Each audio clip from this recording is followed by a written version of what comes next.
Dodge, Yahoo, Phantom of the Forest, you Spear, Finger, Fire Dragon, Ohio Grassman, Silver Giant, Bloodless Howler, West Virginia Vampire, Coyote King, Hogzilla, Devil, Dark Coyote Killer.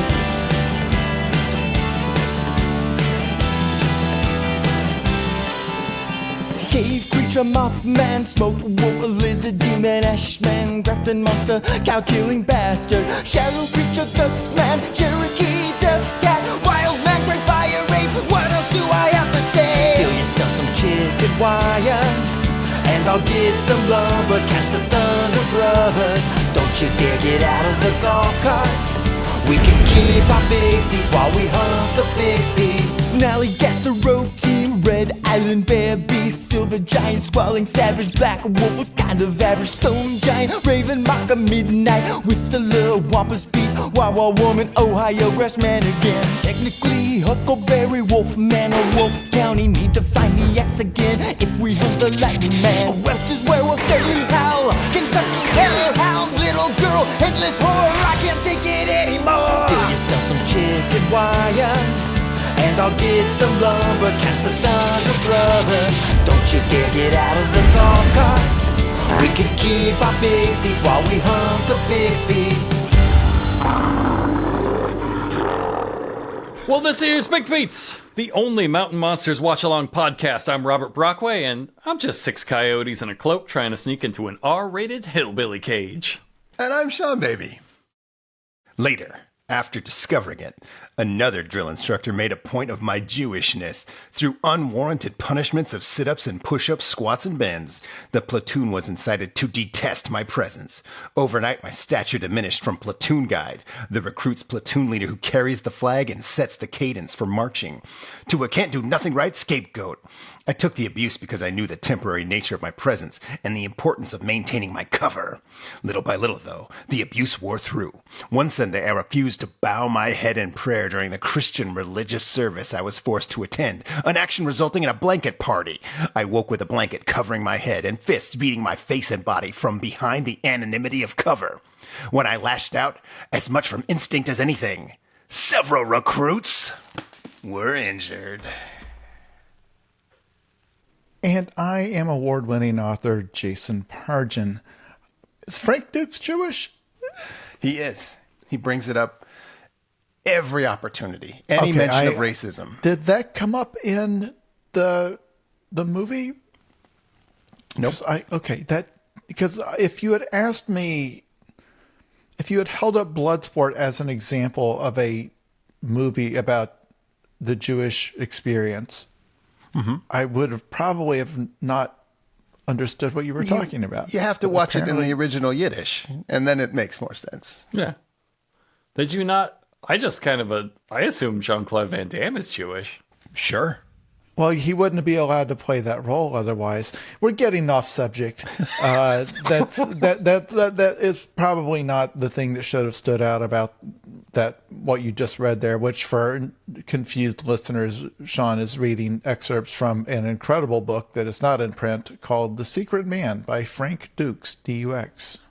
Even with a bag over his head, he is a deadly fighter. Those recruits were so lucky that his fists were confined by blanket. Otherwise, they would have just been destroyed. They would have been blown apart by the force of his blows. All right, Jason, where can people find more from you? The book that I've been talking about for the last couple of years, I'm starting to worry about this Black Box of Doom. It's out in paperback, and there's an additional reason to buy it. It contains a preview chapter of the next book in the John Dies at the End series. That book will be out in 2026. It will go up for pre-order probably early that year. But the paperback of Black Box of Doom contains a preview chapter and also reveals the title of the next John Dies at the End book, which has not been posted anywhere. To find that out, you will have to buy a copy of that book, or just grab it off a shelf and look at it and then put it back on the shelf, and then you will know. Or look at the comments on YouTube, and somebody down there will be saying what the title is, because surely at least one person listening to this podcast has bought and read the book that I've been on here promoting for 100 straight episodes. I don't know. It's been a while. Sean, how about you? Go to patreon.com/1900hotdog to support this podcast and our website.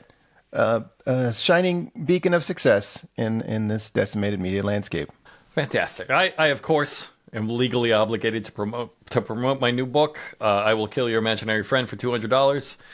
It comes out January 27th, 2026. You can buy it from bookshop.org. Use the code Robert15 for 15% off, and you get an exclusive bonus short story from the universe of the book. And then you can use that 15% you just saved to buy another copy of my fucking book. You have to. You have to do it. We're getting close to release day, and that's exciting because it's also the death day of this podcast if not enough copies of that book get sold. It's a long story. I'm going to prison. I got myself into some trouble. If I don't sell enough copies of this book, and I'm taking all of your favorite people with me, you think these guys are clean? You think these guys are clean? This is something my publisher has asked me to stop saying, but I'm the Epstein files, and no part of me is redacted. They're coming down with me. They're coming down with me. So buy this book and save this podcast from me. Thank you. Also, some people have been complaining because I guess it sounded like last time we were saying that any bookstore that did not carry your book, that we were going to burn it down. That's not what we said. All we said is that it's funny how misfortune seems to happen to bookstores that don't carry it. We're not saying we're causing it. We're just saying it's just very interesting how they keep having a lot of accidents, and the ones that are carrying the book don't seem to have that problem. It's just something we noticed. Correlation, causation, who can say? Jamie, can you do some sort of effect to make this sound subliminal? Burn them down. Burn them all down. But make it sound like it's their idea. Can you make it sound like it's their idea? Like it's coming from inside their head? Yeah, do that. Thank you, Jamie. You're the best. You have been chosen. Burn them down. I'm actually pretty excited about talking about this. That Burn Them Down. It's like so many crazy things happen this episode. They've been just looking for a barn for months. Burn it down. But this is they introduce a new monster. Burn it down. We are a Mountain Monsters Watch Along podcast. We are watching the episode entitled Burn It Down. The Coyote King. So there's no official order really that anymore for these episodes. So wherever you can find, if you can find this show, look for the Coyote King. Look for the Coyote King seal of quality, and you'll be happy.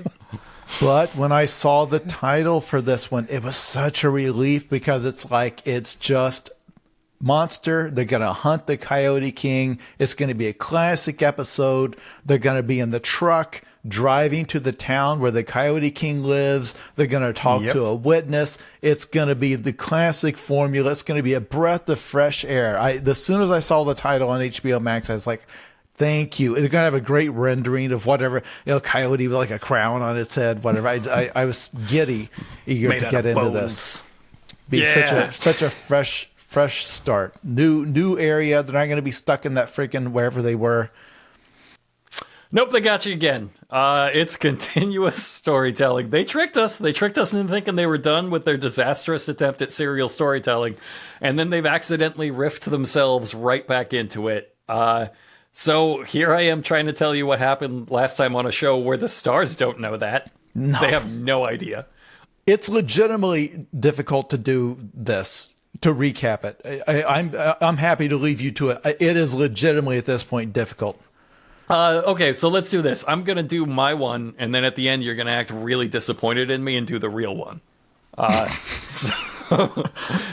So the short version, the Ames team are on a boss rush to hunt 6 mini bosses to unlock the final boss. It's basic Diablo rules, you get it.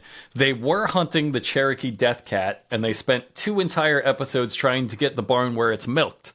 Property, it turns out it was kind of hard to get to. It was maybe a little bit rainy. They didn't quite get to there until the very end of the last episode.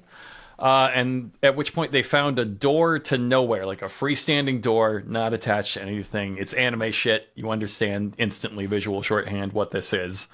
And it's sitting in the middle of the room in front of a big bonfire. And I just think it's always nice when they put the bonfire right before the boss fight, because let's be real, the boys need it. They're going to wipe so many times on this death cat. It's fucking It's crazy. not a long Not a long run back to the boss. It's right there outside the door. Right there. Yep. You're just going to see him on back, tilts and like fucking do spawn this. into existence and run right back through the door and then spawn into existence again immediately. It's like, nope. You gotta do it smart. So they're about to head through the fog wall when Huckleberry spots something in the woods. That's right. It's here. It's the Predator from the hit film Predator. No! You fucking wish it was. It's the other very special guest star in every episode of Mountain Monsters, an unattended little girl. Buck one. Okay. The two of them say it's a woman. It isn't until it gets to Buck where it becomes a little girl. This will be the theme. I watched this episode twice. I never saw anybody but Buck call it a child. Everybody else keeps trying to up her age. And to Buck, it's always little girl, child. What's that little kid doing out here? No one else agrees that it's a child. I do not know what the deal is with that. We're not going to speculate what the deal is with that. It's possible they're going to watch this video. Because these guys are on YouTube now, for those of you who've not been keeping up with current events. It's possible we're going to show up and they're also recommended. We have to. That has to happen. That's definitely happened. That's definitely happened. Okay, but here's, again, are they acting like this is not the exact same woman in the exact same dress that they've been seeing over and over and over again? In other words, is the point that we, the audience, are supposed to notice it's the same girl and that they don't? Or do they just not have another outfit for her? Because this is the same little girl that was in the dark forest with the woman of the woods. They just called her the little girl. It's the same girl they saw walk past that room when they were hunting for the Wye woman in the old house. Remember, they did the closet thing and she walked past. Why did they not recognize her as the same? I gotta assume it's the same little girl that married Bigfoot and died for unspecified reasons on the wedding night. Which is why she's still a little girl in the afterlife. Yeah. Because again, they strongly implied she did not survive her marriage to Bigfoot. For whatever reasons. You wouldn't. So they start to head towards the woman, the little girl, whatever, when they hear a noise behind them from the barn. They all spin around, and it apparently wasn't anything, and then they turn back, and the little girl is gone in that instant. Just wisely dead sprinting through the woods away from these filthy hillbillies, as any little girl should. They decide they have to go look for her, so they split up. Huckleberry goes looking after... I want to stop you there. This is frustrating for me because Buck says, there's a little girl out there, what's she doing out here? What do we do? That's what Buck says. And I'm not a professional monster hunter, but if this was my day job, I would have definitely written up some standard rules of engagement for little girls by now. Like, this is their 40th little girl. Yeah. I'm just saying they should carry something with them to deal with little girls. Like, I don't know, smaller shotguns. Something like that. They should just snap into action when they see a little girl. Like, we know exactly what we're doing. But Huckleberry's idea is full hillbilly shrug. I don't know, try to get her. Try to get her. So those two guys go to, as in Buck's words, me and Jeff's going to go try to check on that little girl. And then Huckleberry goes off on its own. And I know that it is tedious when I start talking about the safety in this show, because I know that it's all very silly, but they have established in their universe that if you leave Huckleberry alone, he is going to summon the Predator from the hit film Predator. By this point, they should not be letting him go off on his own. Yeah. It's irresponsible. I think Huckleberry might be under some kind of like It Follows curse, where like when he's unattended, the Predator from the hit film Predator slowly closes in on him, but only he can see it. And I guess he has to have sex with somebody to transmit the Predator from the hit film Predator to them. I guess that's the rest of that. Yeah, you might have written yourself into a corner there. But then that he would transmit some kind of sexual... No, we're not going to back off of that one. So they split up, right? Huckleberry's going to go after whatever made the noise in the barn. Jeff and Buck are going to go after the little girl. And when they do catch up to her, they finally got one of Jason Pargent's producer notes from Beyond Time. drifting down from the chronosphere on an ephemeral rainbow snowflake. And when they check it, it says, hey, maybe look to see if that's a real little girl and she's hurt in the woods. It's the first time they've ever done that. I had this bolded and in red in my notes. Because the whole deal is she does this creepy thing where she reaches out and her arm's all bloody. She points at something, and Buck says, we need to try to help her.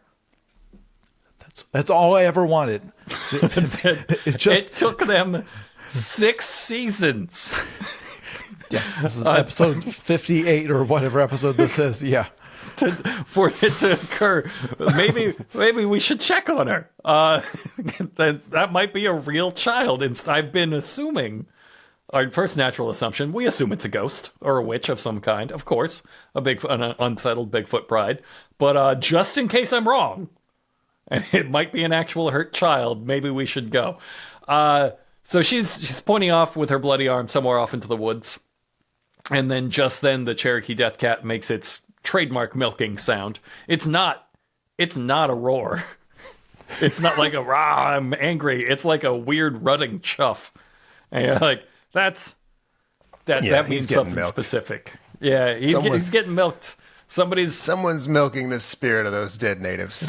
They're gonna have a nice milkshake made from the teats of 1,000 of every Indian who died on the Trail of Tears.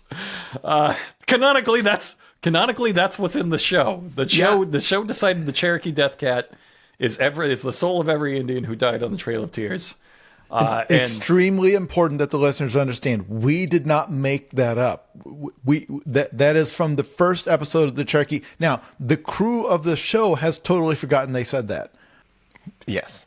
If you handed me a milkshake made out of that, I would say no. But they would not know to say they've forgotten. They would drink That's true. The haunted milkshake of every Indian who died on the Trail of Tears. When we watch these episodes, we are shaking our heads the whole time saying, no, we don't agree with any of this. But I would have shot the little girl. That. Right in the back. That's my favorite. That's my favorite specific insult. Shoot somebody in the back. Now, what's crazy though is the little girl pulls a Batman. Like as soon as they look away, she vanishes, and rightfully so. And then Buck, who this is the only thing he does all episode. He goes, "Where's she going?" All he has is questions. No matter what he sees, he asks really dumb, basic questions. He gets 0 answers. He thinks that this is his practice that he's slowly developed over the couple of seasons since he's been in charge. And he really thinks it makes him seem like a brilliant detective. Like he must have seen the early scenes in Columbo where Columbo's I'm just asking the questions here. And he never got that there was... One more thing. Whoa, what's a fire? Yeah, he never got that there was like a point to the questions or that Columbo kind of already knew the answers. Like that's how that scene works. He's just like, right. He wrote down, just ask a lot of questions. And so that's what he's doing. As much credit as we gave to Buck a moment ago, when they turn back and they no longer see the little girl who we've established is bleeding very badly, does not assume, hey, maybe she collapsed.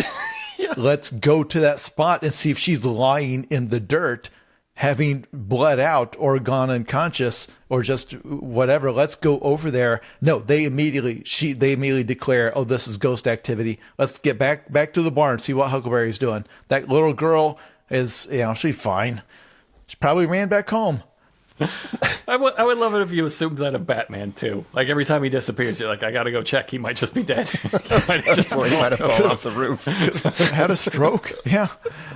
No, they gotta head back. They head back to the barn to meet up with Huckleberry to see what he heard. Which turns out, hey, it was the same thing. It's the same thing they heard. Yep. They find the door is open. Before that, Huckleberry's got his assault rifle and says, "There's definitely something up on that second floor."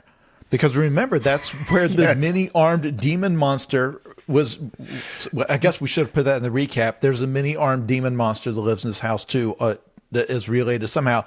So that's the other thing. They got to go up there, see what's up there. Can't wait to see the creature effect on this thing.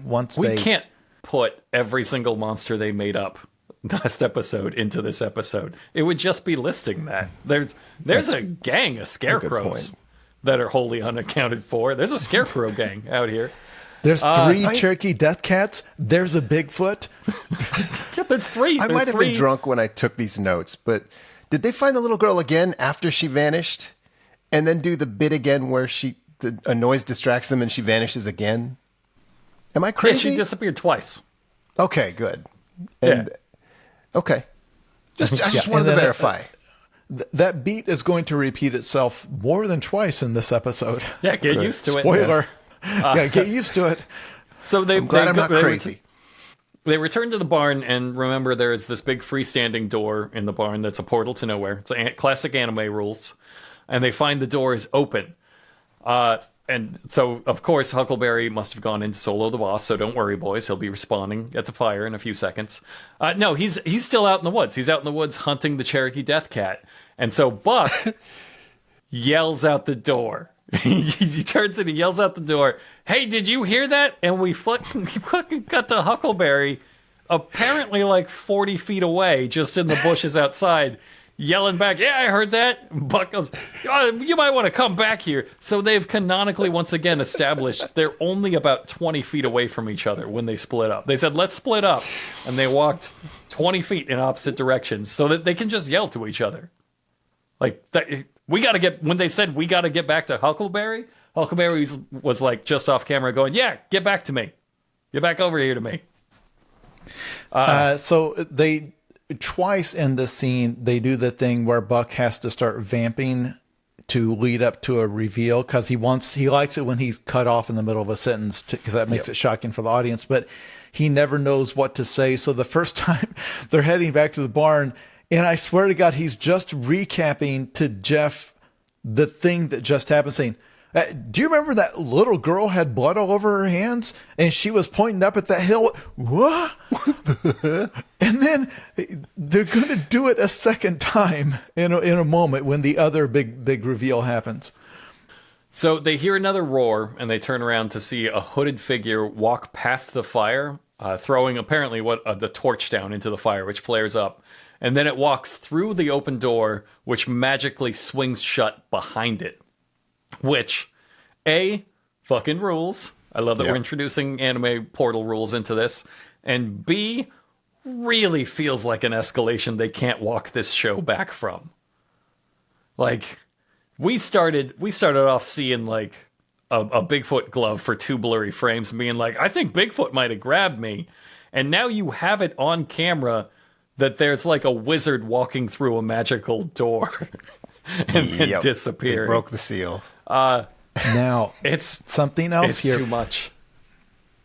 When the guy walks through the door, they do an effect where they speed him up. They drop frames or they do something because he kind of zips through at a supernatural speed. It's going to become clear for the rest of this episode that the cast of the show assumed they were going to be doing that every time the man in the dark cloak appears. Yeah. Because they over and over again are going to be like, he just blinked across the space. And when you cut to him, he's just going to be walking at a speed that could be called a mosey. My God, how can he move that fast? It becomes ridiculous. And it's clear they did the effect once. And the effect guy's like, that took 8 hours. I can't do it with every shot. We've got shots where Buck is in the shot. Like, how am I going to speed up him, but have Buck at the same speed? It's very funny. And sad. I bought it because we've seen the way Ames moves. If a person is moseying and not falling down, they're making a clean getaway. My God, he's so fast.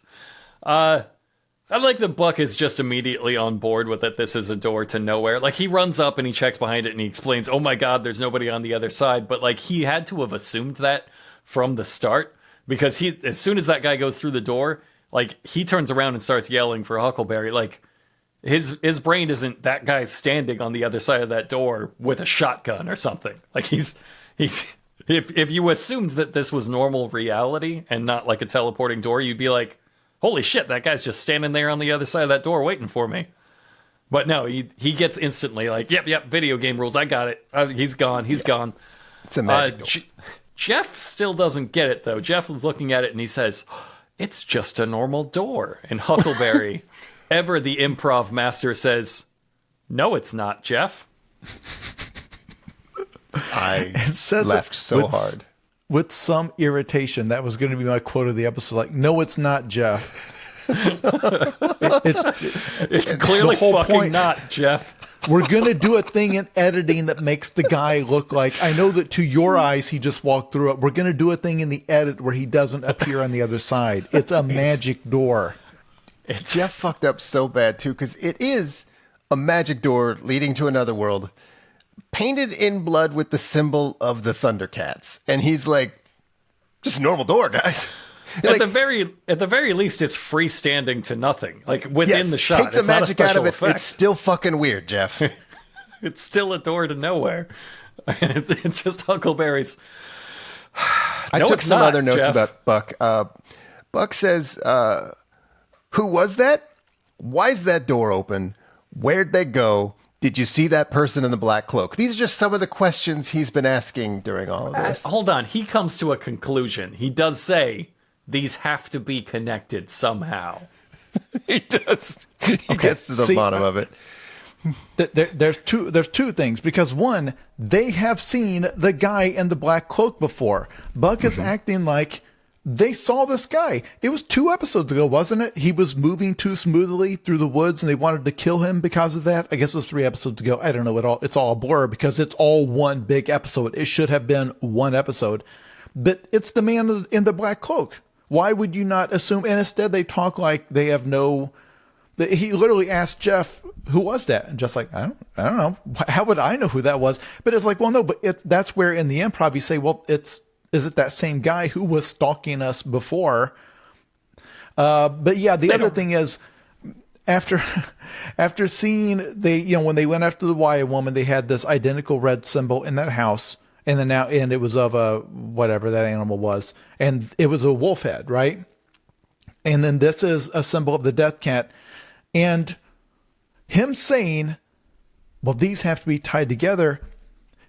Yes, Buck, you are on a quest against 6 cryptid mini bosses that you were told in a video presentation that somebody spent days making.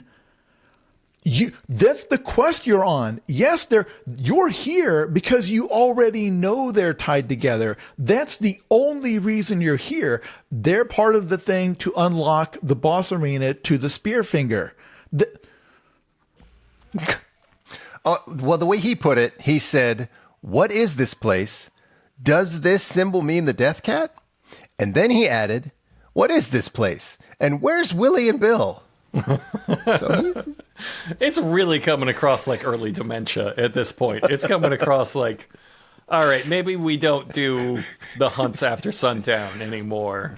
I cannot believe that they use their friends are missing again as an excuse to not do the rad thing. Like they just found a spooky magic door to another dimension and they're like, well, we can't go through it. Like where's Willie and Bill? Let's go find Willie and Bill. Let's do that instead. They don't use their walkie-talkies, which they have, or their iPhones, which they also have. Yes, instead of calling them. You guys going to get here soon? We found a magic door to another world. If this was the series Supernatural, they would have gone through that door and come out the other side animated like anime characters, and that would have been the rest of the episode. Would have been so amazing.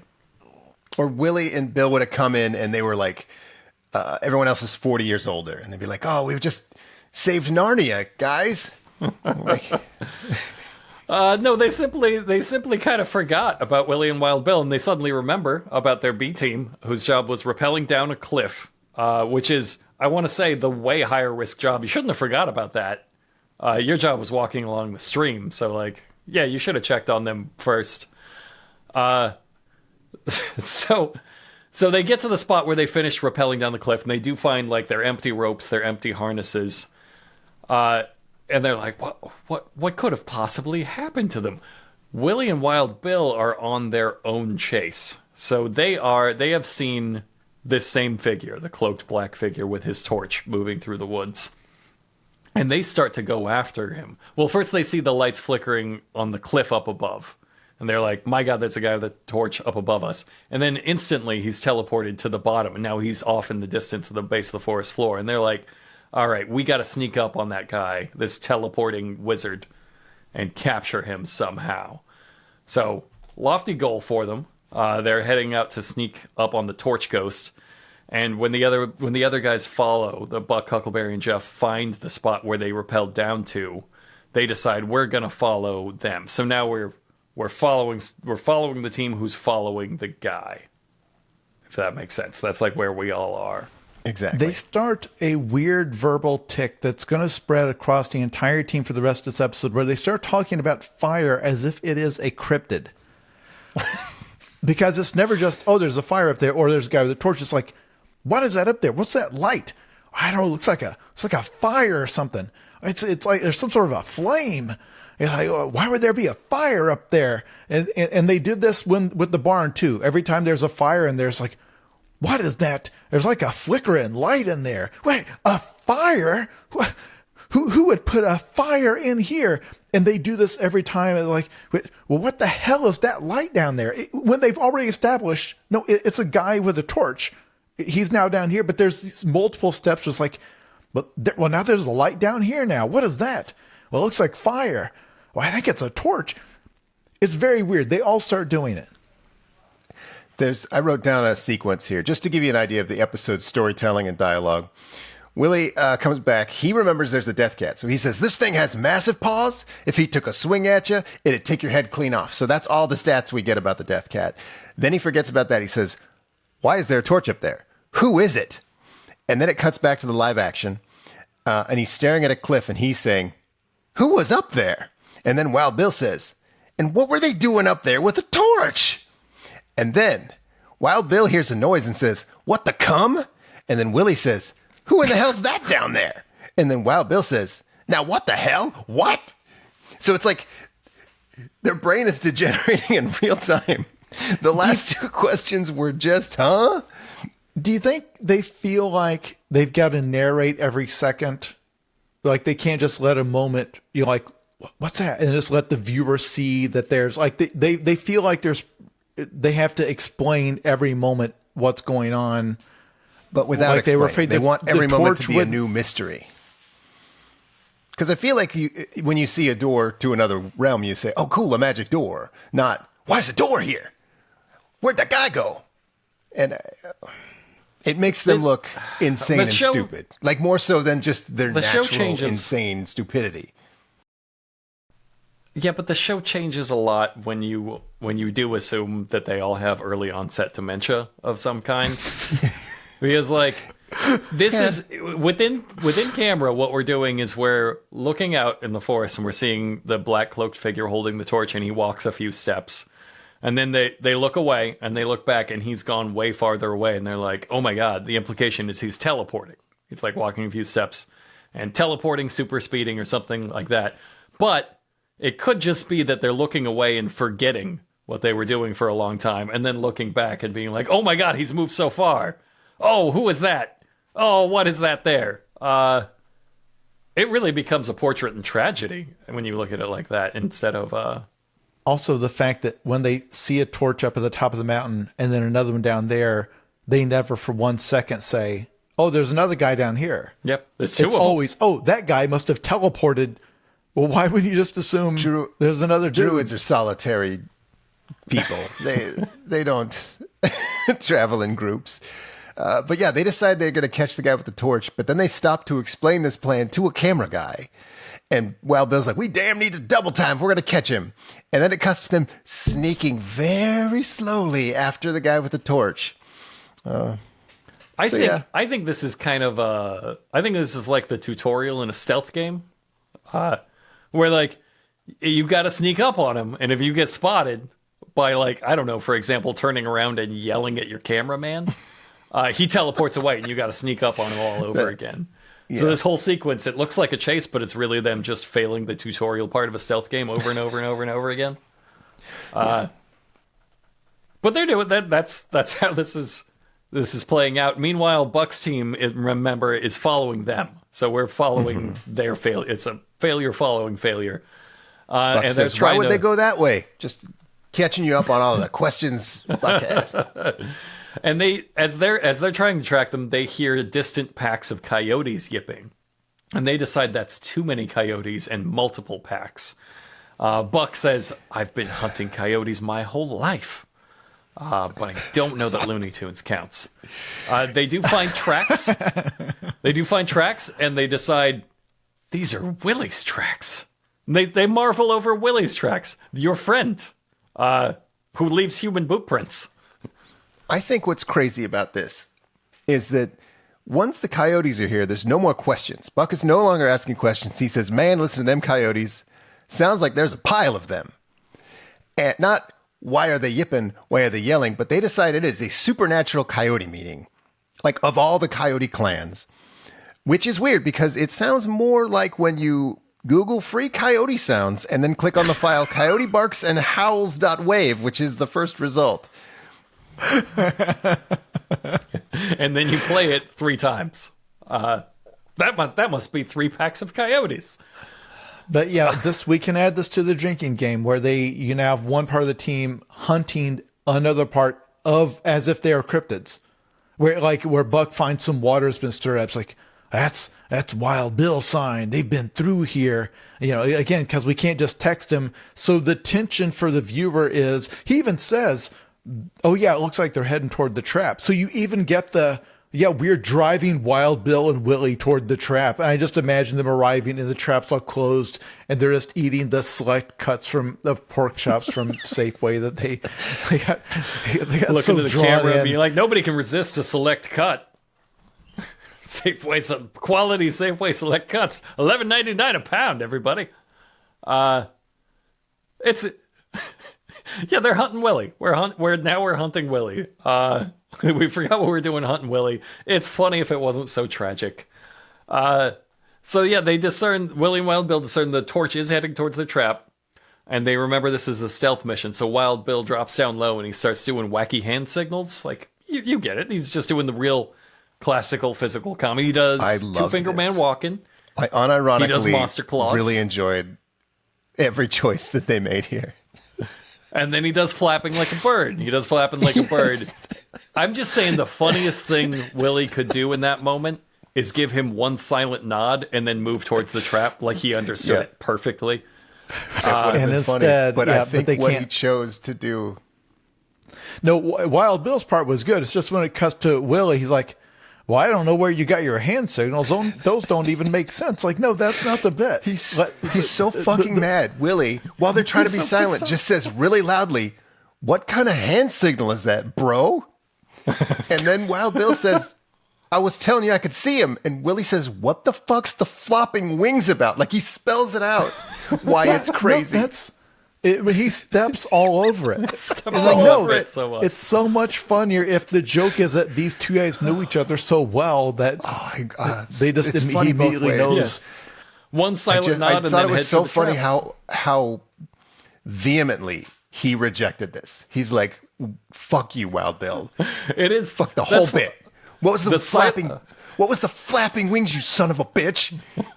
The silent nod is like the classic comedy, and what Willie actually did of just being like, "Hey, fuck you, buddy, what are you doing?" Absolutely not. Is like the more modern Tim Robinson comedy of just no, ruining Don't want to be here the bit anymore completely. Anyway, it's still pretty funny that they both still have their headlamps on while talking about the stealth rushing a skinwalker. I had that in my notes too. Yeah, they both have Really their good. bright lights on because they're very close. They're right there. Yeah, they're talking about how they're going to stealth rush him and attack him, but they've still got their headlamps on, so he'll just see the lamps running at him from the darkness. Wild Bill starts army crawling up toward the trap, and he gets stuck, but hold on. He gets just his ass stuck, dangling right up in the air, hoping no stepbrother comes along to see it.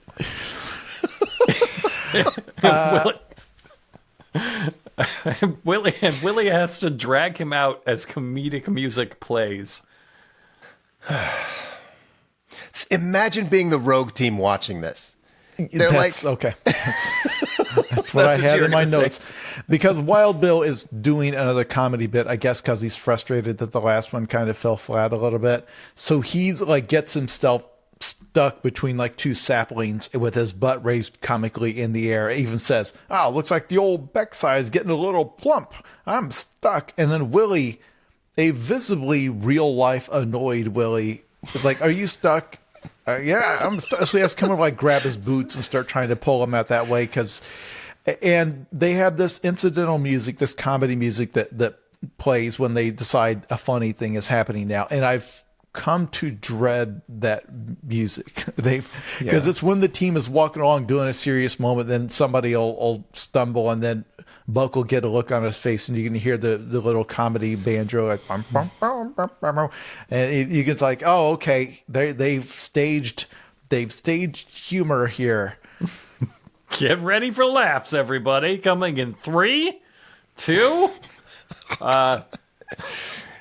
So they do somehow sneak up on the torchbearer, and Willie says, if he goes in that trap, we got him. And sure enough, he starts to go in the trap. And then, at the last minute, decides, I'm a man. I could just walk around this. I don't have to be trapped by this.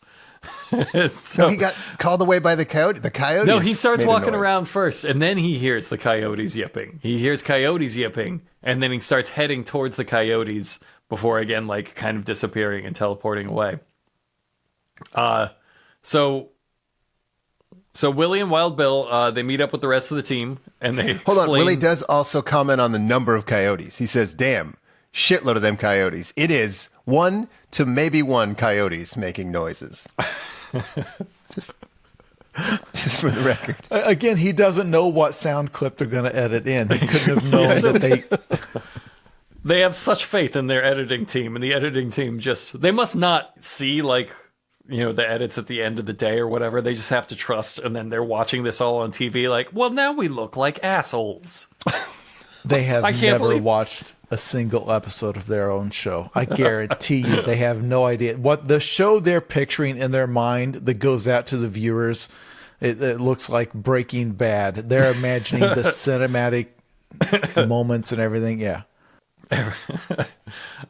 So they meet up with the rest of the team. Willie and Wild Bill meet up with the rest of the team, and they explain that they've been tracking this, you know, black cloaked figure with the torch who's kind of teleporting around. And Buck goes, "Hang on, is this the same person that we saw?"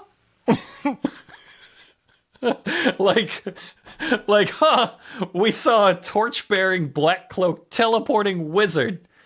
And I guess the funniest thing you could say to that is, do you think it's the same guy? Yeah, dude. Probably. It might be. Did you get distracted by the coyotes? Yeah, we had one of those too. Yeah. So they decide that's enough. That's a mystery they're going to have to ponder all night. Whether or not this might be the same guy is what they go out on. Well, now hold on. Based on the fact that they heard coyotes, Buck out of nowhere says, could the Coyote King be here too? Which I think is the first time those words were uttered in this episode. It comes out of the blue because he realizes, wait a second, this episode is called The Coyote King. You're right. Nobody's told him about the Coyote King yet. I know he knows the name from the video, but wait, no, he doesn't. He forgot that a long time ago. He does not remember anything about that presentation. I just, to catch up, Buck's question in this scene were, did you say a torch? Is this the same person that we saw? And then he says, what's going on in these woods? And then he says, where'd they go? I just want to let everyone know he's still asking the tough questions. Oh, wait, he also says, why are we hearing so many coyotes? Oh, and then he asks, who was that guy we seen down there at the barn? Who was it you guys seen at the trap? Was it the same person? Who did Jeff catch on the thermal? Or what did Jeff catch on the thermal? And what's with all these coyotes in here? Exact quote. This was not several quotes. That was one long quote. Anyway, time to call it a night. This is the exact same commentary you would get if you were like watching Dances with Wolves with your grandma. Why are there so many coyotes? Why'd they do Who that? is that? Where did he go? Wasn't he in the movie with that guy? Oh, I liked him better in the other thing. But yeah, they gotta go ponder this mystery. So the next day they're meeting with a witness about the Coyote King. The witness is named Dwayne. And Dwayne, God, he's a champ for idling out in the woods. He's idling out in the middle of the fucking woods. Like, I know we make a big deal of that, but they're getting farther and farther out there. It's like tall grass. It's like up to his waist. They start his camera pan from behind some bushes, so he's like partially covered by leaves, like an ancient ruin. And then they start zooming in on him. He's in like a really tattered ancient t-shirt and jeans, like straight out of The Walking Dead. So you're like, you take one look at his outfit and you're like, oh, this is a man who has been weathered by the outdoors for just years and years. He's anchored to the spot. And Huckleberry introduces him by saying, Dwayne is an avid outdoorsman. He's out here all the time. Just fucking all the time. Just waiting to give the secret quest. The way the team approached, they arrived at his spot in the woods in the golf cart, and Wild Bill is standing on the golf cart, like standing in the back. It's like a Road Warrior universe thing where he's like commanding the golf cart riding up on him. And Buck is doofing. Buck's got the fire guitar. The first thing Buck says to Dwayne is, Dwayne, we've been out here chasing the death cat. We've been at it for a while. But since we've been out here, we've ran into some other critters that we know's not the death cat. That's the first thing he said to him, which is a fucking crazy thing to say to a stranger. And Dwayne responds to that by saying, oh, yeah? Yeah. The other critters include, by my count, a sentient scarecrow, a magical man in a black cloak who can teleport out of the universe, a bleeding little girl, and a 3-armed Resident Evil demon that lives in a barn that they never bothered to investigate the previous night, even though they were there 5 feet away from where it was last seen. And then Huckleberry said he heard it up there. Those are the other critters. The other critters. The Buck that they ran into while trying to chase this cat. Critters. I would define those as critters, sure. Dwayne is so like, he's just not amused by this. He's just, oh yeah? It's the same reply like you would give to your spouse when they're bitching about something like highly technical from work. And you're like, oh yeah? Okay, I don't understand. No follow-up questions. Did you say death cat? That might be what I would say. It sounded like you said death cat. Cherry? No. Death cat? Okay. Yeah. Okay. So Dwayne's story sure? is Dwayne was out here four-wheeling with his wife. And he does a little bit here about how women be four-wheeling. You know.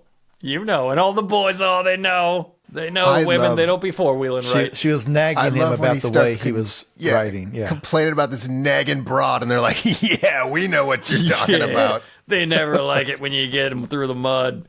That's when he heard a noise that sounded like a coyote howling. And then he turned and he saw it, and he says it stood about 4 foot off the ground, and then he proceeds to hold his hand around knee height, around, I want to say, 20 inches off the ground. It's just a very odd thing to do. He might be 11 feet tall, we don't know. So he's, then he says something fucking terrifying happened. The coyote, it stood up on its back legs. And it turned around and it walked away down the hill on its back legs. They love this. They love this moment so much of everything about an animal standing up on its back legs and walking away. And you're like, it's adorable every time you say it. They think it's the scariest thing in the world when, for example, a pig stands up on its hind legs. A thing that you can go on TikTok and find videos of animals standing up and walking around on their back legs with adorable music playing behind it, and it has 30 million views because people are like, oh, he thinks these people. Yeah, he's so wearing cute. A little hat. The coyote stood on its back legs. However, Dwayne says when it stood up, it was 7 feet tall. So, got to do a Huckleberry height check to confirm it. Can't just say 7 feet. They got to have Huck go down and stand in the spot where it was. They haven't had him do that in such a long time. I'm so glad they made him. Like, you need to remember, Huckleberry is the standard by which all cryptids are measured. Like, they have to live up to Huckleberry. He's the closest thing they got to a monster. But they do establish that this is a coyote bigger than Huckleberry, which means that could be what they caught on thermal last night. Now that you mention it, that blob looks a lot like a huckleberry-sized coyote. Doesn't it? Now, That we saw in Predator Vision, in stunning Predator Vision, thanks to Huckleberry's petition. Buck wraps up the scene by saying, I think we need to do an investigation here tonight, because he's starting to think that what he saw in that creek last night and what Dwayne's seen might have just been the same thing.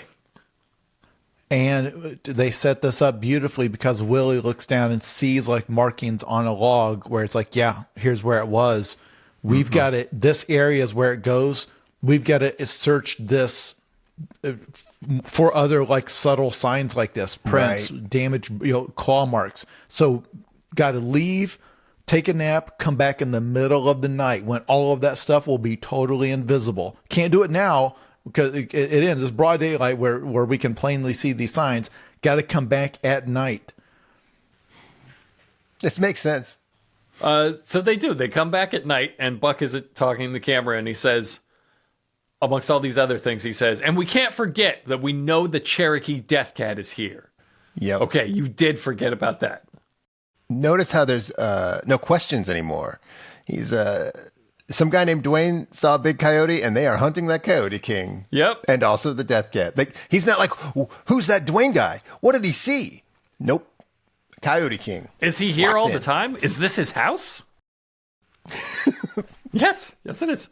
I do confess the presence of the many-armed demon from another dimension that lives in that barn, they really did take that in stride. They just saw that video, it's like, that's creepy as hell. All right, yeah, on to try to catch this cat or whatever. That local theater, Giancarlo Esposito, is so furious when he sees this get televised. He's like, they didn't even fucking look for the... That was cooler than anything they've ever hunted. And I had it on video in color. They didn't even go up there. They didn't even just go up the stairs to see. You're thinking about this wrong. You're thinking about it like they are actually the hunters that they think they are in their minds. When really this is, think about you like playing Silent Hill 2 in a dark room or something. And then you see all the arms like flip out of the barn. You're like, well, I'm not going in there. Like, I don't have the ammo. Next playthrough, maybe I'll check that out. Yeah, I don't have enough ammo for that. Yeah, nope. I'm going to come back when I get like a rocket launcher or something. But I'm not going in there. That's what they decided. They decided they're not going in there. We're not talking about the bloody armed demon that lives in the barn anymore. Yeah. But we think we can take a coyote that walks adorably on its back legs is what we think we can take. We got enough bullets for that, so we're hunting that. Here, a funny thing happened where they hear a snap. So, which, they normally hear a noise and suddenly they're in a fight. So they all get their guns ready. So now everyone has a gun to their head. And I was thinking, like, how pissed. This is maybe one of the worst. Just everyone gets the gun out, puts it right up to their friend's head. Yeah, I wrote that down too. They heard the snap and immediately just blew each other's brains out. Let's kill each other. So the Death Cat is in the trees. But this is not like a Vietnam jungle. These are just like sweet gum trees, and there's nowhere to hide. It's just, you look up in the tree, you're like, there's not a Death Cat in this tree. The cameraman proves that so many times by filming a not very lush, normal tree. Oh, but Buck gets so excited by all the noises that he's trying to sell it like we're looking right at him. And what Buck says is, we're going to get the Death Cat. We're going to get the Death Cat, Huck. With like so much optimism in his voice, like he hasn't seen every single episode of this series. Okay, I feel like the listeners are going to be confused because the way we're describing the scene makes no sense whatsoever. But yeah, it is what we just described. They are standing at the base of a tree, pointing their guns up, and they hear what they think is the Death Cat rustling around the branches up there that the camera cannot get a camera. And Buck is convinced that this creature, which in their own lore can leap 60 feet. This is not like some obscure detail. In both episodes where they introduced this creature, they had a witness say, one said it can leap 60 feet, the other said it leap 50. That's the one thing it does. And so they're at the base of this tree looking up at it and saying, we've got it. We've got it trapped. It can't go anywhere. So now they're just thinking, okay, how do we get it from here to the trap, which is like 200 yards away? But Buck is like, no, we've got him. We're going to get the death cat. There's no escape for this thing. And they keep shouting each other, well, can you see it? Can you see it? I know it's out there, but it's hidden. And Willie improvises, but I think it's got a nest up there. I love like the a bird's nest. That's why they can't see it. Hey, it's night. I know it's hard to see up in that tree, but if only you had some sort of a camera that could take heat signatures and make them bright red. Not making any sense. And in fact, if only you had the $45 of budget to have someone do that effect through the infrared, not even in real life, just to do the little blob of a heat signature up in the branches, would sell it. It can't be that hard to do. Again, Buck is so certain the death cat is in the tree. He was confused about fire earlier. If this was like a woman, Buck would be like, hey, who's that little girl? What's that little girl doing? Is she married to a Bigfoot? Why does the can of SpaghettiOs say serving size 1 when it's 7? I'm just reading what it says in my notes. Can we hold on for a second? We blew past something that really took me out. It's got a nest.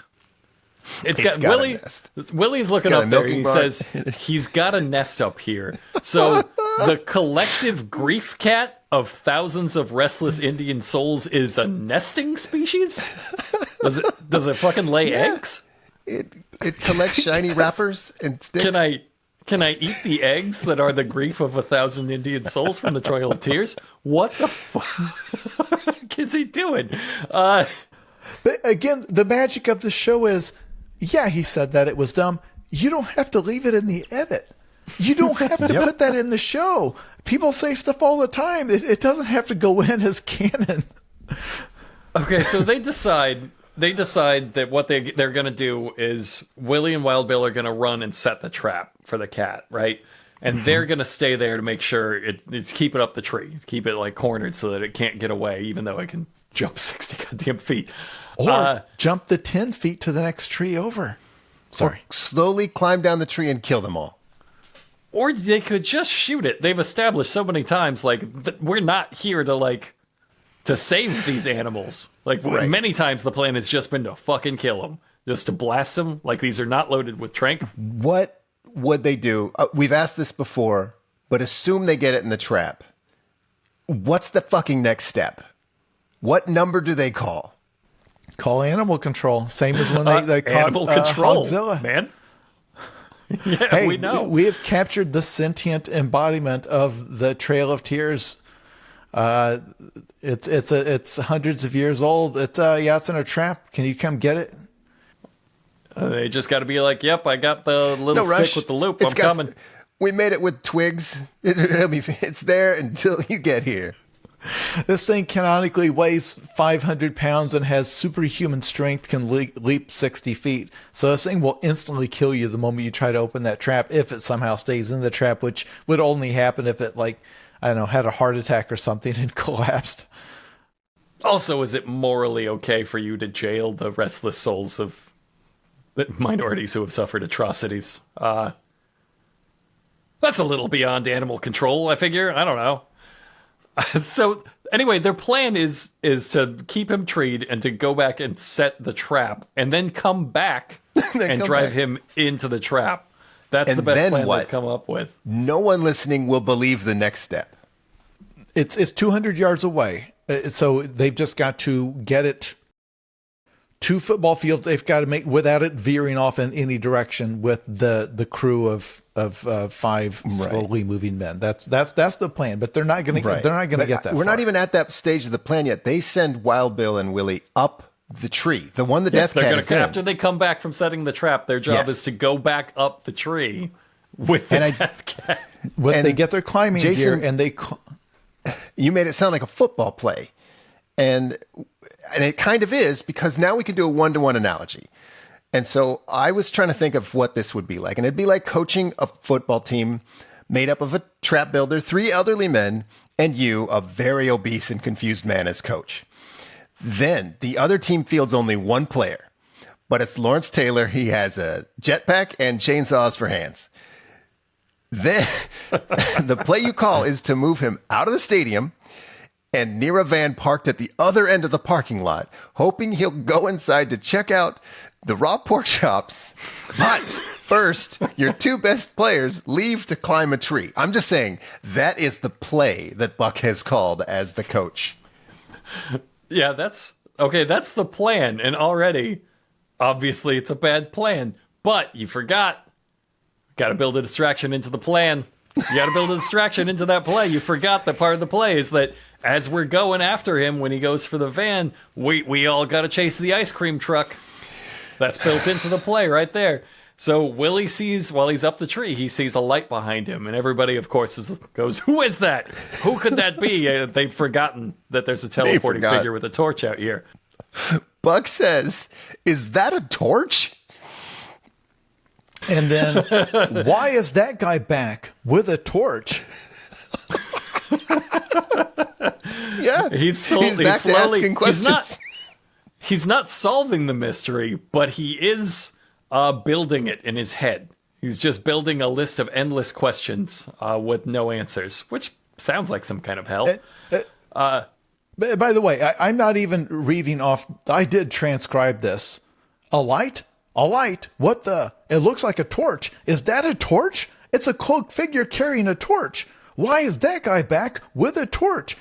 And that's not all of it. Like, they do, for whatever reason in this episode, they all get this once. I don't know if they heard Buck doing it, but they're all doing it. They just can't, if they see a thing play out, they feel like they have to narrate every second of it, like they've smoked some sort of a stimulant, and they're just like, look, it's that. What is that? Why is he doing that? What's going on? They can't just let a moment happen. It's really weird and very irritating, to be honest. This was a hard episode to watch, to be totally frank. So Willie is up there, presumably with his gun trained right between the eyes of a nesting death cat. And he's saying, what do you want us to do, Buck? What do you want us to do? So it's all on Buck. Like, the weight of this decision Right. is on Buck. And Buck is down below going, I don't want to walk away from this, but there's no choice. Come on down, Willie. We're letting the fucking Cherokee Death Cat go. We need to follow the cloaked figure. They seriously said they we have this established thing. they have no prayer of catching. Every character in this show has said we cannot catch that cloaked figure. And remember, they didn't find the key to the Resident Evil puzzle in the Death Cat's nest after they scared it off or whatever. That wasn't the solution. They don't have, like, your job is still to hunt every single creature on this list. You have to get the Wire Woman. You have to get the Death Cat. Then they decided, no, we're going to abandon the Death Cat for, I guess, what might be the Skinwalker of the Coyote King. We forgot about the whole Skinwalker thing. Nobody's mentioned that. Nobody fucking brought that up. The word Skinwalker has not been mentioned in the previous two episodes. I was so excited for them to be like, we're hunting a league of Skinwalkers. I can't believe they've done it for like 2 episodes in a row. They're really building this thing. Nope. Completely forgot. It's completely gone from these episodes. Totally forgot. It's also worth mentioning that this is much further away from the cloaked figure than they were last night. Like, this is the worst shot they have at the cloaked figure and the best shot they have at the Death Cat. When I say best shot, I guess 2 of their guys are in a tree just dangling morsels of food for the Death Cat. And are now slowly climbing down, so they're not even pointing their guns. So if the Death Cat could snatch these guys off there and snip their heads off in a flash, they wouldn't even see it coming. But no, they have to go after the cloaked figure. So they split up into a pincer movement to stare at the cloaked figure, and he's just holding his torch and just kind of gazing into their trap. And they all freeze. They abandoned the certain kill of a Death Cat to bashfully watch a goth review their cage, and he is not impressed. It's like a 2-star review. He's like looking over that cage, not really amused by it. Then the coyotes yip again, and the figure starts heading off. And they do not pursue him again. They just sit down there and let the teleporting figure get a nice long head start before they're like, oh, we got to get after him. We got to go. Why is this guy always drawn to coyotes? Asks Buck. Yeah, during the chase, question. Buck asks, why does he keep being drawn to coyotes? And Huckleberry asks one very important question here. How in the hell do you lose a man with a torch? Perhaps the only valid question. We're going to get the first of many references to he moves at the speed of light. He just, it can't believe. And they will show you a clip of the guy walking very slowly, like casually, the rate at which you would walk through a grocery store when you don't know what you're shopping for. He's just, and they keep cutting to that while the team says, how's he moving that fast? And it almost starts to feel like a psychological experiment because this show has been doing that, where they showed this guy, when they introduced the character, they showed him walking calmly across the road and said, he just floated off. He floated across into his feet. It's like he wasn't even walking. And again, I guess on one hand you could say, well, they just assumed that the effects team would do the shot later, but they did the same thing with the one with the Waya woman when Buck encounters her in the corn, and it's just a woman with like zombie makeup or something. It's like, did you see that? It was a wolf. She was in a wolf and form. they would show you the clip of a woman, and like, yeah, she had the head of a wolf. You saw that, right? And I'm just starting to feel like I'm doubting, is this what gaslighting is? Mm-hmm. By a team of idiots. That's what it looks like. With a production team that hates them and wants to make them look like dumbasses. Yeah, they really got to start buying donuts for the video effects team. Yeah. They do not have a good relationship going on. It's almost mean-spirited at this point. Okay, so they're in this chase, and because this is the Buck show, remember, the whole team is left with a real big problem. Buck has to be the one to almost catch this impossibly fast teleporting figure, while also himself never moving faster than, say, a ruffled penguin. They accomplish this by having half the team spontaneously trip on nothing while the other half of the team pause to help them up, allowing Buck to rascal scooter up to the Coyote King just as he disappears through his own door to nowhere with his little gamer badge on it. And as Buck's about to catch the Coyote King, he says, hey, what are you doing? What are you doing? Hey, in the exact same words and tone of voice I use when my dog finds outside food. It starts eating something off the sidewalk. He says it just like that. But there's another freestanding door out there. They're not back at the barn. This is a different this one's just in the middle of the woods. This is his own door. And it's got his gamer badge. It's got his symbol on it, a symbol of, I guess, the Coyote King symbol. And Huckleberry says, "My God, he moves like lightning." Okay, did you see what happened here? Buck says, "What was that?" And then he says, "How's this even possible?" And then he fucking passes through it casually. He walks straight through the magical door to the other dimension. Did you notice that? So the door slams on him, and he checks around the far side. He goes around it to check on the other side. And then he comes back to open the door, and he finds the figure still there on the other side, like he was caught off guard. Like, oh, no, don't. You were supposed to give me a minute. Because you're supposed to open the door and find nothing. But then he walks through it, and I thought, like, okay, so he's in the other dimension now. It's like, no, I don't think he meant to do that. I think maybe we give them a little credit. Maybe they're setting this up for the long run, and now everything's going to be a little off from this point on. Okay. And it's because they've gone through the door to the Coyote dimension. That makes sense, yeah. Right? You're going to see that unravel over the next, 6 episodes of this show as they slowly put together, this is not our world. We shouldn't have come through that door, right? There's a part that cracked me up here, because the door has a coyote on it by the same logo designer as the other doors. And Huckleberry says, "What the hell do these symbols mean?" Which is stupid in a way your brain can't get to. It'd be like watching Batman, and then it goes to commercial and shows the Batman logo, and you're like, was that a bat? What the fuck does that mean? Who put that symbol there? And why? It's the Coyote King door, dumbass. Or to how Buck phrases it, kind of looks like a coyote. that might be the symbol for the Coyote King. Might be. The detective. The detective is on the case. He's doing Matlock if all of Matlock's questions were sincere, where he was like, I would really just like to know the answer to everything I'm asking. Matlock babies. He's doing Matlock babies. But what's important now is that Buck tells the team that this guy is so fast that they cannot possibly catch him. Time to go to bed. Time to get the fuck out of here. We have accomplished. Think about everything we've done here tonight. It's a good night's work. Let's go back to the hotel. They're going to close the pool in an hour. We want to get back and. I like to think they cut right before Willie threw his gun down and was like, I had the fucking Cherokee Death Cat. I had it.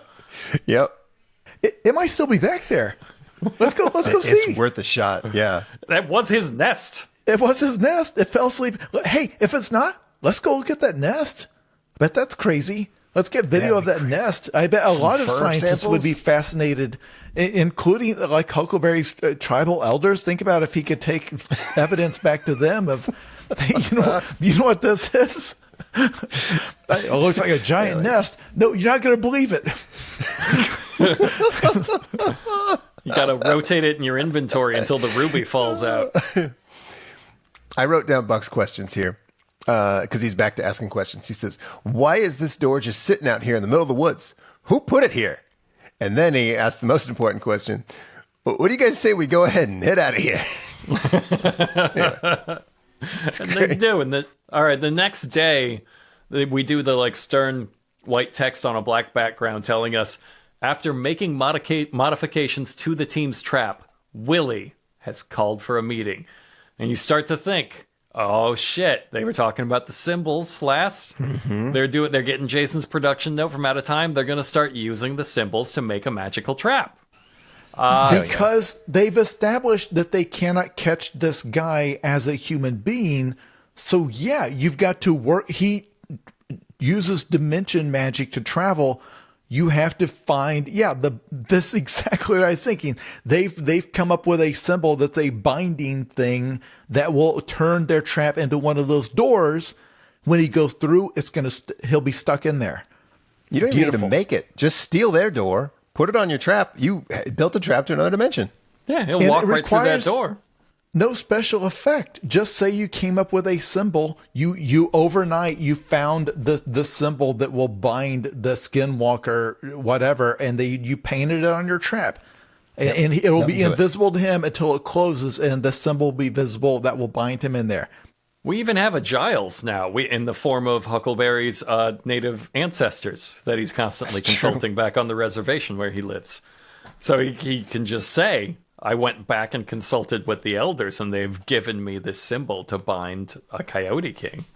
And knowing that the show has a writer now, I was thinking, okay, now they've got somebody who knows like how TV shows work. And now that we've introduced magic into the episode, we've got to use a magical solution. Exactly. Let's see what they came up with. We're Zip all line. watching this together. It's a zip line. We thought they came up with a magical rune to seal dimensions, and what Willie came up with is a zip line. A jump kick zip line. Okay, explain the plan. Yeah, okay. They show up, and they're hiding in like a tree stand, a little tree house. And then Buck explains how you cannot see this thing. Even the ladder looks like two trees. And again, this is one of those things you will not believe me until you see the show, but it is the most plainly visible treehouse that will ever be. It is just a treehouse. The ladder looks like a ladder. He says they camouflaged it. They did not. I don't know what they thought that they were going to. I don't understand. Did they think post-production was going to add camouflage? It's just a platform. It's just a platform high up in a tree with a very visible ladder running down. The ladder is not running along the trunk of a tree. It's a freestanding ladder. There's not one leaf of camouflage on this. There's not a net. There's not a sheet, a tarp, nothing. It's not heavy foliage. It's in the middle of two bare tree trunks. It's the most visible thing for miles. And again, I feel like they're trying to brainwash us because Buck's like, you could be staring right at that thing. You would not see it. It is so perfectly camouflaged. Isn't it? Isn't it? You can't see it, can you? Mm-hmm. If you say you see it, that makes me think there's something wrong with you. That makes me so mad. It makes me so mad when you say you can see my... Even the ladder looks like two trees, and then they show the huge ladder that is very visibly just... It's not like you at least think, oh, it's going to be made out of like trees with the bark still on it, and maybe they left some leaves. No, it's just a wooden ladder, a giant wooden ladder they've set out there. It's incredible that they're directly lying to us and saying this is perfectly camouflaged and invisible.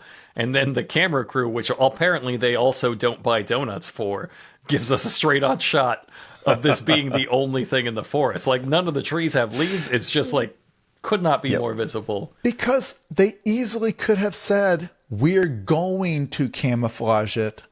Willie has, like at night, it'll be totally invisible. We're going to get this camouflaged up later. It's like such an unforced error. It is an average to below average stepdad's first attempt at building a treehouse for a kid he didn't fucking want.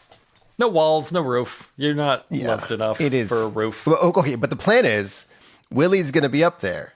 And they're going to wait for the torch guy to stand outside the trap again, which he's already done twice. So they have reason to believe he's going to do some more trap gazing.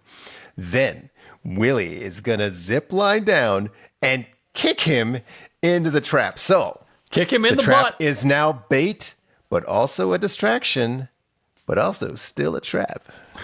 He's not joking. The plan is to kick a teleporting wizard in the ass. Sean did not spice that up to make it funnier.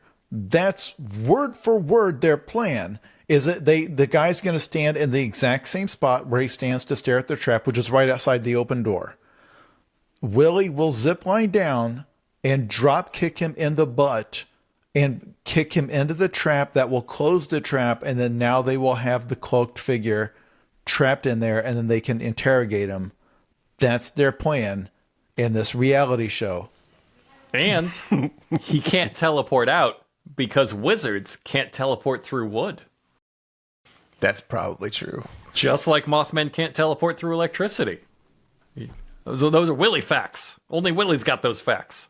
I mean, okay. They actually don't say that. They don't account for the fact that the one thing they've seen this guy do over and over again is teleport. Because to be clear, they've established he does not need those doors to teleport. They saw Willie and Wild Bill saw him up on a ridge, and then below the ridge in an instant, he just zapped down there. There were no doorways. He can just do that. So the question of, well, how are they going to account for the fact that the one thing they know about this guy, literally the one ability they've observed him doing that convinced him he was not human, is the fact that he can magically teleport from place to place easily. In fact, does it just to save himself some walking, it appears. So it'll be interesting to see how they're going to account for this. We'll see. Yeah, we'll see. We're watching it with you. So they start joking about how they're going to introduce themselves to this wizard feet first by kicking him in the butt from a zip line. Remember, that's the plan. And Huckleberry says, well, I'd like to invite him for trumpets and tea. And everyone once again does that death freeze because they don't know what to do with this bit. And they freeze forever until Wild Bill eventually tries to save it by pantomiming carefully over the course of what feels like 4 minutes. First, an invisible trumpet, brr, brr, brr, brr, brr, and then sipping tea. Sip, sip. And they all crack up. That comedy banjo starts playing in the background, and I was like, oh, this is going to go on for a while, isn't it? My notes say, I think we can skip trumpets and tea. Yeah, we could skip the rest of it. It goes on for a while because there's not much time left in this episode, guys. Like, we're near the finale, and they stop everything to do this bit, and it's possible they're watching. So I want to say this very clearly: go fuck yourselves for the trumpet and tea. I think it's important that we settle. They've done the comedy death freeze twice, where like they clearly don't know what to do with what's been presented, and you can see everybody like their first day at improv shut down and be like, I don't know what to do about this. I hope somebody else does. I hope there's an adult here who can help. It's crazy you left that in the show. The editors leave it in the show. That's what you got to remember here. I don't doubt there's been multiple times they've paused because they weren't clear where to go next. The editors made sure to leave that pause in. They're like, oh crap, he's doing a bit here, which is it's a bit on a bit, because the joke is, yeah, we'll invite him to tea and crumpets or whatever. Yeah, we're gonna have a little meeting with this guy, and like, okay, there's your joke, it's done. But no, he said the wrong thing, because Huckleberry, because he's a hillbilly, always thought the phrase was tea and trumpets, and they're going to belabor this. And we got to film the rest of the team being like, well, that's nothing. What do we have to say something here? Are we doing a tea and trumpets bit now? And like, oh yeah, you are. And this part, this is all staying in. And unlike last time, they don't even have Wild Bill to be like, yeah, I guess I'm good with that. We can move on. It just kind of dies out. We got it. After they do it, Buck asks Wild Bill to do it again. And I shouted at my TV. Because Buck found it so funny. It's like, oh, do that again. I was like, no? Okay. So it's time to test the trap. Oh yeah. This time the editors were mean at this part too, because they did not disguise this as anything other than like a minute and a half zip line. They have Jeff stand in as the man on the cloak. They have him pull his hood up, and he holds a stick to pretend to be. So they're taking this very seriously, because he's like goofily holding a fake torch, like, haha, I'm the guy staring at your trap. And Willie very gently ziplines in at about 2 miles an hour on the height part, on the good drop part. And then they did not dial in the height of the zip line, so he gets all the way until he's about, 2 inches off the ground, and desperately trying to hold his body sideways as he scoots along the ground the last couple of inches. Noisily as fuck. Like, you would, during the minute and a half it takes to travel that zip line, you would turn around as a wizard or a druid or whatever he is and say, what is that loud sound behind me? And where is it coming from? Has it always been here? Where does it go? And then it ends with this man gently rolling into his ankles because he hit the ground like 5 feet short of. Yep. Just gently rolls into the back of Jeff's legs, and then they both fall down together. And I assume Jeff pees on him a little bit. Just, it's add a little something for Jeff. Yep. There's about 6 minutes left in the episode, by the way, so... Buck says he's going... they're not getting anybody. Buck says he's going to lure the Coyote wizard with a coyote call, because apparently that will fool a wizard. And that's their plan. Everything is so broken, right? Like, remember they climbed a tree to get to the Death Cat, and here they are like, let's call this wizard with a coyote call. And then they leave that location to call him to a place away from the trap. Everything is broken. And that's the plan. So the plan is he's going to stand. We cut to the final night hunt. We're out of the trap goofing, right? And what Buck points out this time, they're trying to, abduct and cage a man, which, probably shouldn't do. And Buck's plan is to stand by the trap first and play the little coyote song. And he's answered by distant coyotes, so it works. And Buck hits us with, and so it begins. I'm like, no, Buck. No, you can't do the so it begins. You don't have the gravitas. You're not the Morgan Freeman of this team. All right, so Willie and Wild Bill head up to the tree stand. Buck, Huckleberry, and Jeff they leave. They leave the trap where they just called the wizard to head off toward the coyotes that just answered them, just in case. Just in case what? I didn't understand one single step of this at any point. There's I didn't nothing understand to what understand. they were trying to do with the call. Okay. There's nothing to understand. After he heads off towards the coyotes, which, again, away from the trap. They've gone away from the trap. He makes the call again, way out there, out in the middle of nowhere. And the coyotes answer back, but that has nothing to do with the plan. That fucks up the plan pretty hard. That calls the cloaked figure. Plus, I think they're hunting coyotes now, not the cloaked figure or the Death Cat. Yes. And then they're interrupted by a roar. And Buck says, what was that? So the prophecy was true. They did forget about the Death Cat. They said it. They called that shot at the start. They said, let's not do this. Let's not forget. They definitely forgot. They did it. Here's how naive I am. I thought the Bigfoot was going to show up because I thought contractually they had to at least pay lip service. Like, oh, right. 4 episodes ago, we noted that there was definitely also a Bigfoot out here because we're required to have one. Maybe it's now by like story arc, and that's why they're dragging this out into 4 stories. Like, we mentioned Bigfoot once at the start. If we start to do another episode story arc, we got to mention him again, and I cannot afford those royalties. Like, he gets a cut every time. So no, after they hear the roar, they look down and they realize the torch is following them, and they think, oh, but we're not near the trap. We've drawn him away from the trap. So now they have to circle back to the trap where they blow the call again like they did the first time because they fucked up. It's just to fix that they fucked up and got distracted by coyotes. And so this fucking lures crazy. the wizard in. And he's standing in his spot. He's looking at their trap because he doesn't like it. I don't know. He's reviewing Best it. part He of his doesn't. night, man. They never establish why he does this. No, the it only just- reason they portray him as every night he comes and stands at the door of their trap and holds his torch is purely so they could do this zip line stunt. I can't think of any other reason. They don't give a reason for him doing it, and he looks like he's very unhappy with it. He just looks like he's just like, what is this? Still here? What did they find? Maybe he us thinks doing? it's like a pop-up restaurant. He's like, where the fuck is the waiter? I don't get it. I see those select cuts in there, but I don't. Can I just take them? Do I Is just that- take them? I'll take one of those. Is this like Korean barbecue? Do I cook the... Kill myself?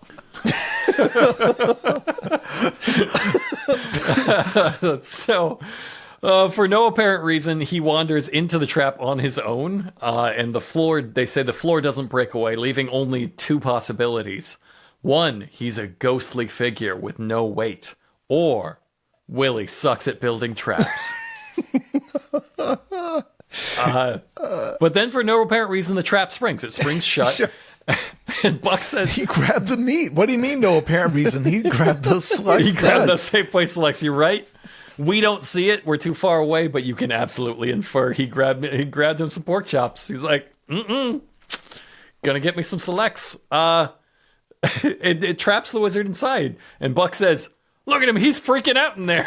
He's freaking out like he's a hamster. Like, he's just panicking and scratching at the walls. Look at him, he's freaking out in there. They all run up to the trap, and no one wants to waste a good zip line. So Willie, of course, zip lines down to the trap with a hell yeah, even though Wild Bill is in the same spot and he just has to climb down the ladder and run. And gets there at the same time that Willie does. Yeah, he gets there at the same time. So it did not save any amount of time. What I don't get is that they get down there, right, and they see him. They see him in the trap. I don't get why we couldn't give Willie the ass kicking moment. Like, let him zip line down and gently punt the guy in the butt, and he can stumble in, and now Willie gets his hero moment. But we've taken that away from him. It would have been the same result. Could it be that this is a redo? Could it be they tried that? It looked like such shit. They're like, let's have him wander in. Let's just have him wander in. Yeah, probably. So they all close in on the trap, and strangely enough, the teleporting wizard has not teleported away or disappeared through a mysterious door or transformed into 6 coyotes and slipped through all the little cracks. They actually have somebody in that trap, which means, holy shit, we did it. Things successfully trapped by the Ames team, 1 Hogzilla, 3 normal dogs, 1 teleporting coyote wizard. Yep, they got him.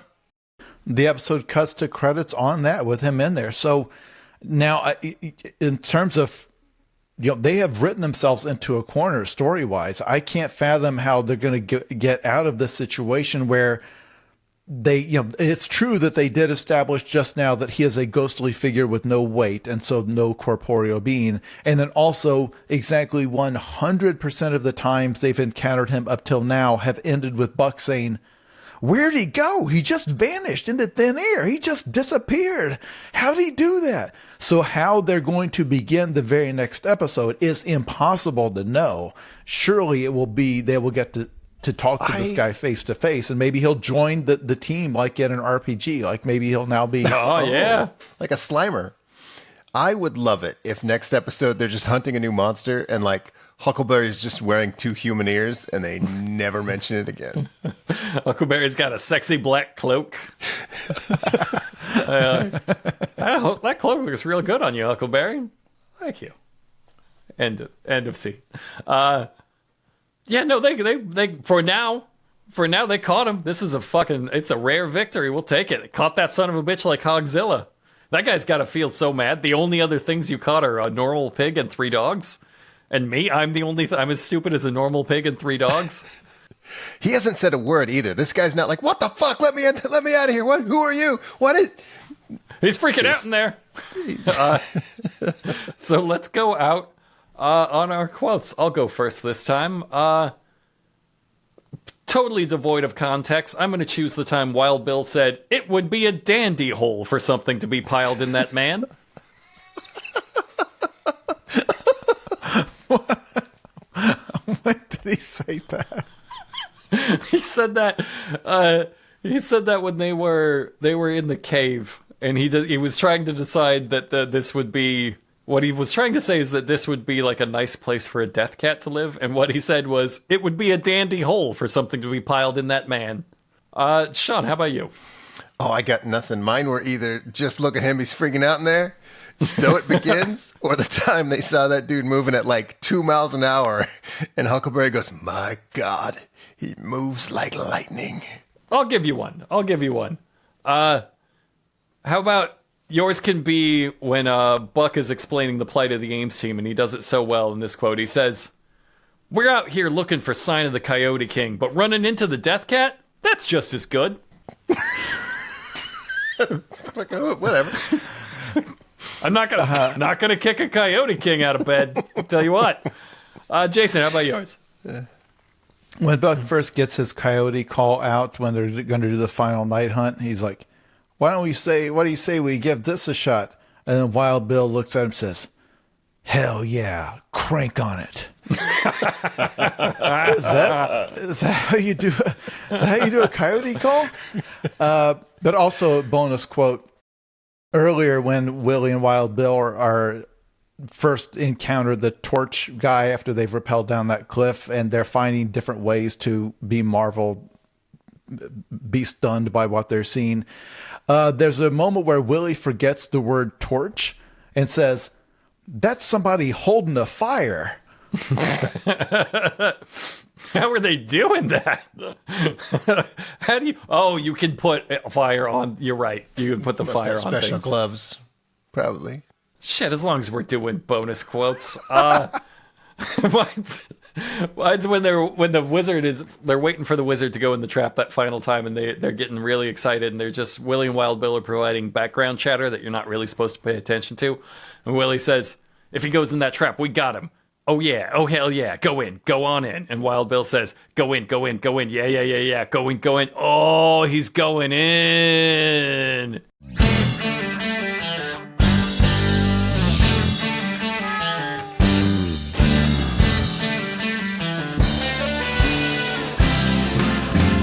Because you have to be a Bigfoot feature, you have to open up your mouth. You have to be a Bigfoot feature. All your friends were so knocked out. You had to have the last word last night. You know what everything's about. You had to have the white hot spotlight. You had to be a Bigfoot last night. Whoa, whoa.